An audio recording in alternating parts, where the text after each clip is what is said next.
It's the show that you asked for. It's Keeping It Real Sports. And I'm your boy. I'm the Real Sports Guy.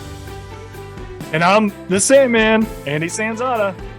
And it's holiday time, folks. And we are going to spend the holidays with our family, just like we know you're going to spend the holiday with yours. So with that in mind, Steve and I have a little early Christmas present for you this week. Just sit back, relax. What we're going to do is put together the best of. So enjoy the best of. And until next time, we wish you love and peace. Deuces.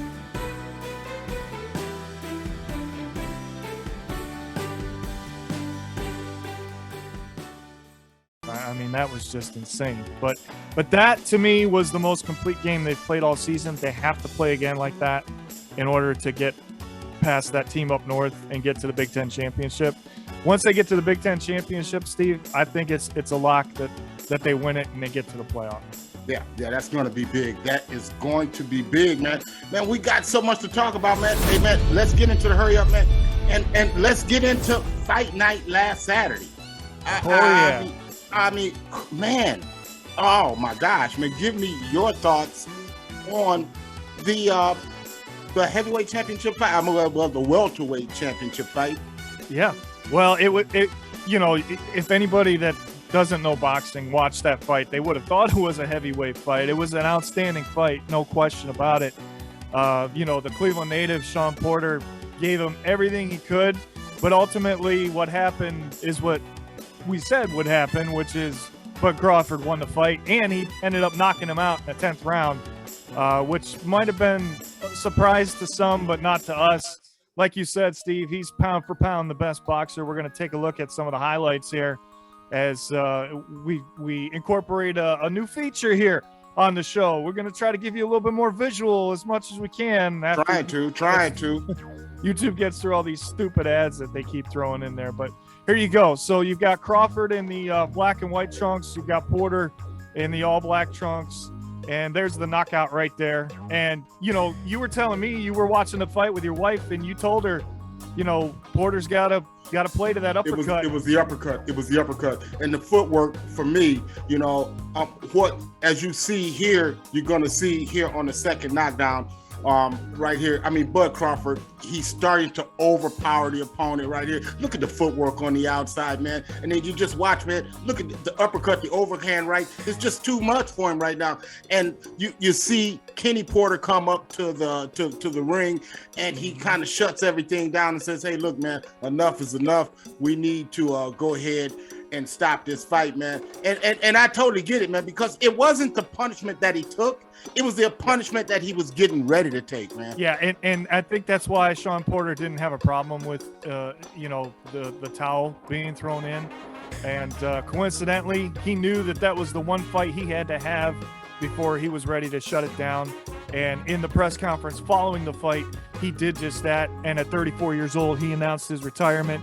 He's going to be the top analyst in professional boxing. He's brilliant. He's already done it, which is why he knows that's where he wants to go. And I know all the boxing fans are excited to have him in the booth. But what an outstanding career. It's a shame he had to end it on a loss. But if you're going to lose, you might as well lose to the best. Well, to be the best, you got to beat the best, man. And he was a guy, man, that I said wasn't afraid to get in there and fight him, man. Nobody is wanting that smoke. And I keep telling you, Earl Spence was in the crowd that night. As soon as the knockout happened, he got up and he left. Why? Because he don't want that smoke. And now he's talking about his next fight. He wants to fight Garcia or one of these other guys. Dude, man, stop the madness, man. Man, let's move on, man. Moving on. Fight night 2, man. This was unexpected. Oh my gosh, man. I mean, come on, man. Let's go to the we can't say the Palace in Auburn Hills anymore, but right. What we can say is downtown Detroit, where LeBron James gets involved into the melee. I mean, give me your thoughts on what happened with him and Isaiah Stewart, because you called me immediately. I did call you immediately, and I here's the thing, Steve. I have felt my whole, since LeBron's been in the NBA, he's a dirtier player than most people give him credit for. Okay, he gets away with a lot because of who he is. And when we look at this video, if we get a chance to, you're going to see exactly what I'm talking about. I know that he was trying to box out Stewart, okay? I'm not saying he wasn't. However, I think at the point where he's about to hit him, he knows that he's not going to get him on the shoulder. And immediately LeBron turns around and realizes what he did. So here it is. So, and then right there was where he hit him. He gets him with the wrist across the face like that.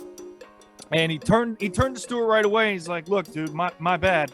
But you know, Steve, as someone that's been in this situation before, when a man hits you in that area of your face and it leads to that, which we're talking about all the red stuff falling down the left side of his face, you're gonna get pissed off, okay? See, man, here's the thing, man. Here's the whole thing, man. I mean, as you see, Isaiah Stewart. See, he got 2 games, man, and this is what he got 2 games for, man. For going off, man. And I get that, man. It's funny that we talk about this because I shared with you a story where this actually happened to me once. Okay, yes. And the difference is the guy that hit me didn't say my bad, I'm sorry. See, I can live with that. Right. But what I can't live with is a guy that don't acknowledge what has happened. LeBron acknowledged what happened, man, immediately, man. So, man, my head's off him. And I mean, look, we're talking 2 minutes later. This dude is still at it, man. That's why, and that action right there is why Stewart received more games than LeBron did. Yeah. Because he just couldn't let it go. If he had walked away before he ran like that, Steve, I think they both get 1 game. But Stewart going after everybody at that point was 2. You can see there LeBron's in the background, just kind of making sure that it doesn't get to that point because LeBron knows he's the face of the NBA. Even though he may not be the best player, he's still the face of the league. And the last thing the league can have with all the nonsense that's out there about racism and all this stuff is a fight, right, between 2 black men on an NBA court. That can't happen right now. No. And he knows that, so he's trying to do whatever he can to avoid it. Stewart doesn't care. I mean, that's the difference. Did you happen to see what Gilbert Arenas said? He said that he was going to be packing his bags and he wouldn't be in the league anymore. I'm not going to go that far. I thought that was a little too much. But look, LeBron sat out the Knicks game last night. The Lakers lost, so he's back in the lineup. Stewart misses 2 games. Detroit's the worst team in the NBA. Let's move on. We got more to get to in a hurry. I don't know about that, man. People in San Antonio would tend to disagree a tad bit on that one. Let's move on, man. As we continue to hurry up. We're talking football, man. Yeah, give me your MVP, man. Who you think, man? Who you like? So I've got 4 candidates that I would put in the voting pool for MVP right now. We just saw the highlights of one of them, and it's Patrick Mahomes. And people will be like, what are you talking about? I'm going to give you some numbers. Whoa. Is this the guy that you was just, man, poo-pooing a couple weeks ago? Will you stop saying that? When have I – go back to the tape and watch every single episode before this. When have I said he's got to stop turning the ball over. I never said he needs to be poo-pooed. Come on now. Okay. Anyways, 3,200 passing yards, 65% completion percentage, 25 touchdowns, 11 interceptions. Now, the interceptions, I think, would probably get him not to be voted as the MVP. But the other quarterback that's in the running for MVP, in my opinion, is who else? Tom Brady. And he's putting up the numbers again, Steve. 3,100. Patrick Brady, the 4th? 3,177 yards. 67% completion percentage, 29 touchdowns, 8 interceptions. So quarterback-wise, those are your top 2. But to me, the real MVP right now could be Jonathan Taylor for the Indianapolis Colts. And here's why. He's putting up ridiculous numbers. And he's putting the Colts in a position where nobody wants to play them either, by the way. Okay? Jonathan Taylor has 193 attempts, 1,122 rushing yards, 13 touchdowns, 10 runs of 20 or more, which leads the NFL in all of those categories. Now, maybe that's because Derrick Henry's hurt, or maybe it's because this is the Jonathan Taylor that the Colts drafted and asked the Buffalo Bills defense, as we're seeing right here. who the MVP is, and they'll tell you. He had 5 of those 13 touchdowns alone last week. Tell me about it. I had him on my fantasy team. In this crucial win, and you can just see here, Steve, he's got a great combination of power and speed. And I don't think anybody wants to play the Colts. And Carson Wentz is putting up some good numbers too, but it definitely has to be Jonathan Taylor from that team. And there's one other guy, and you know who it's going to be, and you should know who it's going to be because you watch him every single week, and it's Cooper Kupp. Cooper Kupp has to be in the MVP conversation. He leads the NFL in receptions with 85. He leads the NFL in yards with 1,141.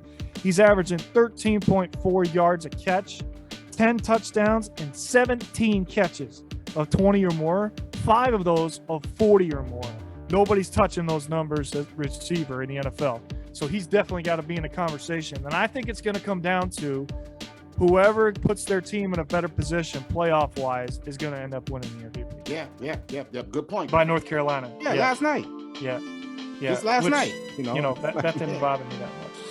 So. But so that brings me to what I've been the most proud about this week, man, is the play of the Ohio State Buckeyes. And I'm talking basketball-wise, man. I mean, these guys, man.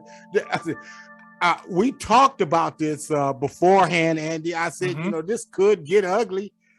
Man, the adjustments that these guys made at the half, man, my hat's off, man. Well, I learned a lesson. Don't turn the game off at halftime, right? Because, I saw the trends, and I knew there was a fantastic game on the NBA because it was Golden State and Phoenix that night. I went over and watched every bit of that game. I'm glad I did, but I wish I would have seen the comeback. But, this is the reason they were able to get it done is this guy right here, Zed Key down in the post. He was just a beast and dominant. And like you were telling me, all he did was work on Duke's bigs, get him fouled out of the game, and that opened up the lane for the guards to penetrate in and get him the ball down low. And then E.J. Liddell did his thing like he does every game. Aaron's hit a couple of key threes. And their defense shut down Duke in the second half. Duke couldn't hit the broadside of a barn, and they are predicated on shooting the basketball. And if they don't shoot well, they're not going to win, and you saw that firsthand. I think Duke might have gotten a little overconfident with such a large lead at halftime, but credit to Russell coming off the bench and really jumping. There you go, Russell. And I'm talking about the adjustments made by Holtman and the Buckeye staff. I mean, better floor spacing in the first half. You allowed yourself to be defended by the way that you shrunk the floor. You widen the floor. You got better passing angles into the post. Zed Key fouled out the whole damn team. Neither guy to hit jump shots. Russell came off the bench, filled it up, scored 14 points in about 8-9 minutes. He was the difference in the game. Look for him down the stretch. But, Andy, the last 4:39, they hold Duke scoreless. They're going a 14-1 run to close the game. But I'm not looking at that. I'm looking at I quit counting missed free throws at 14. Yeah. Had they made their free throws, they'd have blew Duke out, man. I mean, Ohio State's got a real good basketball team, man. They do, and it's because they have a fantastic coach. I love Chris Holtman. When Thad Matta left and they brought him in, that was a godsend to me because I think he's a great coach and he knows how to develop this young talent. He's doing a hell of a job. He almost won a tournament last week if it wasn't for a buzzer beater. People are forgetting that already. So look out for Ohio State on the basketball court. So. Yep. So look out for there it Ohio is. Yeah. That's the hurry up. That is it, man. And we did just that. We got it done. All right, let's do it. Number 10. The Los Angeles Chargers. They come in at 8-5. They're playing good football lately. Last 2 weeks, they've been impressive. 2 big wins. Oh, they got one this week. But they've got the biggest one. Oh, boy. This week. Yep, and we're going to pick that game here on pick 6. We definitely will. They come in this week at number 10. Number 9, the 7-6 Indianapolis Colts. They were off last week with a bye, able to get a little bit healthy, ready to make a stretch run. Healthy, and they got help, Steve. And that's why they were able to move into the wild card, even though they had a bye week. So, to me, it comes down to can Carson Wentz step up in the big moments. This game this week is the biggest game of his career. This is what you paid for. This is what you paid for. This is what you paid the big money for. Carson. All right, Frank. Yep, Frank Reich, show us what you can do because if you've changed Carson Wentz around, the Colts are dangerous, Steve. If he can avoid the turn, and everybody thinks he's giving away a lot of turnovers. He's only thrown 5 picks. It's the timing. It's not the number. It's the timing of those picks. And that's what you have to watch this weekend against New England. Yeah. That's going to be a slugfest. That's going to be a good game. They come in at number 9 this week. Number 8, Tennessee Titans at 9-4. They had a week off to kind of think things. Well, they played Houston, so they had a week off. Mm-hmm. Yeah, well, a win is a win, right? In the NFL, a win is a win, Steve. Regardless of your competition, they needed that win. But even though they got it, they didn't play well. They did not play well. They can't play like that against Pittsburgh this week. They'll lose. Yeah, that's going to be interesting. An interesting game. That's one of our pick 6 as well. They come in this week at number 8. Number 7, Dallas Cowboys, up from 10 last week. Yeah, and they should be, because they're going to walk away with their division. And, the scary thing is they haven't played their best football, and they've still won 9 games. See, well, yeah, I do. I know why.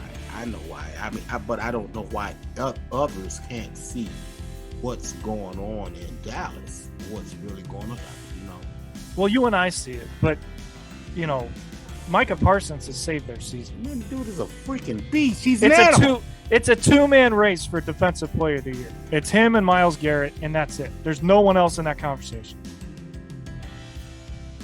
They come in at number 7 this week. Number 6, New England Patriots, 9-4. Bye week last week. You're giving Bill Belichick an extra week to prepare for a playoff caliber team. We'll see about that when we make that pick. But the thing that's just impressed me the most about New England is to me, Steve, they've been the most consistent team in the entire NFL since week 3. I mean, yes, they've won 7 in a row, and that's part of it. But look at what they've done during those 7 wins. Nobody's been more consistent on all sides of the football. I don't know, man. I don't know. I keep telling you, I told you back freaking 7 weeks ago. Man, Kansas City's coming. Kansas City's coming. Man, and if y'all can't see that picking up steam, okay. So New England, they come in at number 6 this week. Number 5, the Los Angeles Rams, and a little bounce back last week. Yeah, that was a big win. I know you were happy about not just the fact that they won, but the way they did it. No, I was happy with the fact that they went back to the damn basics, man. Running the football. You run the football, man. You lost tight ends, especially the COVID protocol. So what, man? What we're gonna do is we're gonna run out another offensive lineman. We're gonna go jumbo. We're gonna run the damn ball, and ain't nothing you're gonna do about it. And then when you start biting on that run, we're gonna start hitting Cooper Kupp and Odell Beckham. And don't Odell Beckham look like a damn Ram? He does fit this scheme very well. I mean, he's got a touchdown in all 3 games since coming over from Cleveland, and he's what that offense needs, and it's a great fit. So, hats off to him. Nobody in Cleveland wishes him ill will. We want to see him succeed. We just wish he could have done it here, but the Browns. Wasn't his fault. No, it wasn't. It wasn't his fault. No, it was not his fault. And as Colin Cowherd would say, the nameless person, the Cleveland quarterback. Yeah. Well, I'm on board on that, and I'll get into that as we go over the next few weeks and finish this season out. So the Rams coming in at number 5. Number 4 is the team that they defeated on Monday night, the Arizona Cardinals. I mean, record speaks for itself. Very concerning, though. DeAndre Hopkins out for the regular season with knee surgery. May not come back at all. That's a huge, huge loss for them. And can they sustain it without him? We'll see. That's why they went and got A.J. Green, because of that possibility. I see, now you number 1 again, bro. See, you can't hide over there no more. Can't hide over there no more. Because if he can't handle it, it's on Christian Kirk, and I don't know if he can handle it either. There you go. Number 3, the Kansas City Chiefs and Patrick Mahomes and my homeboys on the 6-game winning streak. And it's been the defense. That's exactly it. And ever since they got Melvin Ingram from the Steelers, it's just flipped some kind of switch onto this team. It's like he was the missing piece. And you see, so many times, you get this new shiny toy. and you want to play with this new shiny toy. Oh, and yeah. You want to do things. We saw the Rams do the same thing. You fall into that. See, Nick Saban calls that rat poison. See, you eat the rat poison and then you die. Mm-hmm. See, that's what happens. You don't eat the rat poison. You got a great coach in Andy Reid who said, look, let's get back to what we do best. Let's run the football. We'll run the football and we'll take advantage of our opportunities. We'll do the basics, and the basics work. It works. It's working in Kansas City. It's working in Los Angeles. And oh, by the way, had I made a Super Bowl prediction this year, it would have been those two teams. Okay? And I still stand by that. Okay. Chiefs. That's what I'm looking for. So they come in at number 3. Number 2, Tom Brady and them. Yeah, they just find a way, right? I mean, after blowing that lead and knowing the magnitude of how much Buffalo needed that game, I thought they were going to pull it off. But then, I don't know how you leave that guy open across the middle. Do yourself a favor. Go.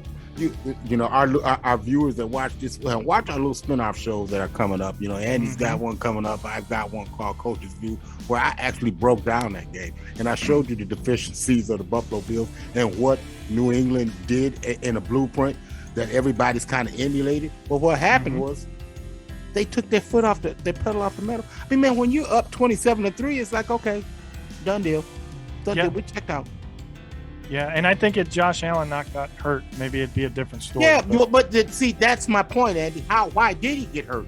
He got hurt because he had to try to overcome the number of deficiencies of the Buffalo Bills, and they keep busting their head against the wall. And if you bust your head against the wall so many times, sooner or later you're going to hurt yourself. Yeah, and that they're doing it to themselves. They have the talent. For whatever reason, Brian Daboll is not calling a balanced game. They're not running the football. They forgot. That's what I mean. That's exactly what I mean. They don't run the ball. Yeah, and I don't understand everything that is a chunk. They want to get chunk plays down the field. But Steve, I don't know why they would deviate. Like you said, the rat poison, analogy.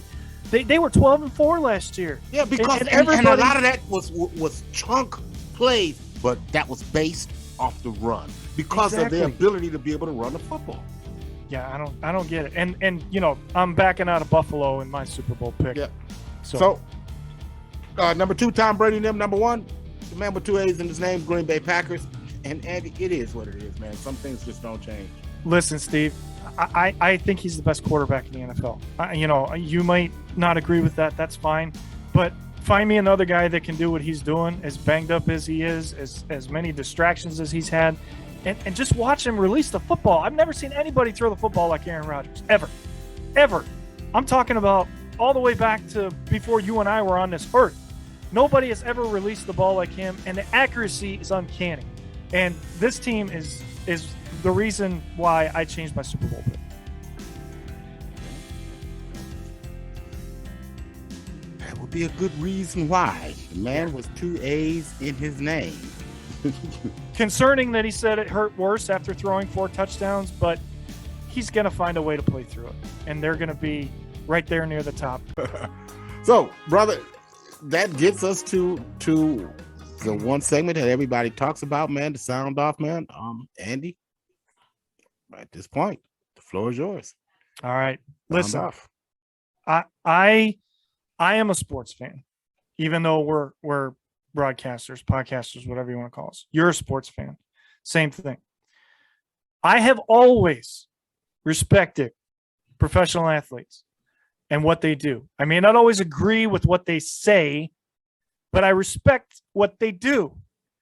That is not the case for most of the fans lately. Look at this atrocity that took place in the Mexico-U.S. game a few months ago. I mean, there's just no place for that in any sport, regardless of the circumstances. Those players can get hurt. That you could end a career if you hit somebody in the head with something. You could even kill somebody. Why are we doing this? What is the purpose of doing that? I know we got a couple other ones here, Steve, but I am sick and tired of seeing this behavior from fans. They're acting too entitled, And I think if they get caught, they should have a lifetime ban from that facility, because a message needs to be sent by the owners or the leagues themselves that this is not going to be tolerated. Yes, you pay the money. Yes, you get to sit there and watch these guys play. Yes, you coming to the game is why they get paid so much money. But that does not give you the right to act like a hooligan when you are in those settings. Okay? There were a couple months ago, this happened. I love WWE. It's my childhood. Seth Rollins wins a match, and then out of nowhere, look at this. Where's security? How did this fan even get backstage? That's ridiculous. That should never happen in any professional entertainment or sporting event ever. And Rollins had a cut lip. The guy ended up getting arrested. He comes out of jail. He puts another video on social media about why he did it. I just don't get it. I don't get it. Respect these athletes and start acting like adults when you go to a professional sporting event or a collegiate sporting event, because what happened at Tennessee Ole Miss was inexcusable. And that was one of the worst we've seen in a very, very long time. Whether or not you agree with the refs is fine, but water bottles, I saw somebody throw a mustard bottle. First of all, how the hell are you even getting that in the stadium in the first place? You know, remember the battery incident 15 years ago, 20 years ago with the Browns and the Jaguars? I mean, look at this, Steve. There is no excuse for this kind of behavior. I just, somebody, please justify it, because you can't and you won't. And it needs to stop. And if it doesn't, then more consequences need to happen, because that's the problem with today. There aren't enough consequences for actions. Fathers, in particular, Teofimo Lopez Sr. This past weekend,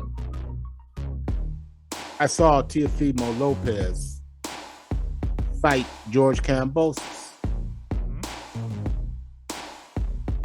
I counted at best 7 rounds to 5 Kambosos. At best, at worst, at absolute worst.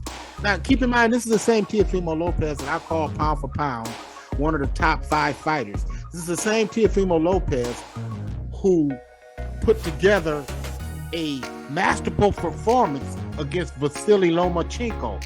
This is the same Teofimo Lopez that knocked out Richard Coleman. This is the same Teofimo Lopez that got to the pinnacle that he wanted to reach. And once he got there, he quit. And a lot of this is because of boxing dad. See, you need to be a dad first and allow your son to be trained by professionals. See, not once did I hear you tell your son the adjustments to make in that combat fight when he was in a firefight. Not once did you tell him, hey, look, back up, back him up with the jab, get a little bit closer, quit opening yourself up, quit trying to be the aggressor. Just let it come to you. Not once did I hear that. All I heard you tell him is, you're okay. We won that round. You're okay. We won. Don't lie to your kid. You did your kid a disservice. I've seen that time and time again throughout boxing, where the dad wants to be the trainer when he should be the dad. At the end of the day, let the trainers train.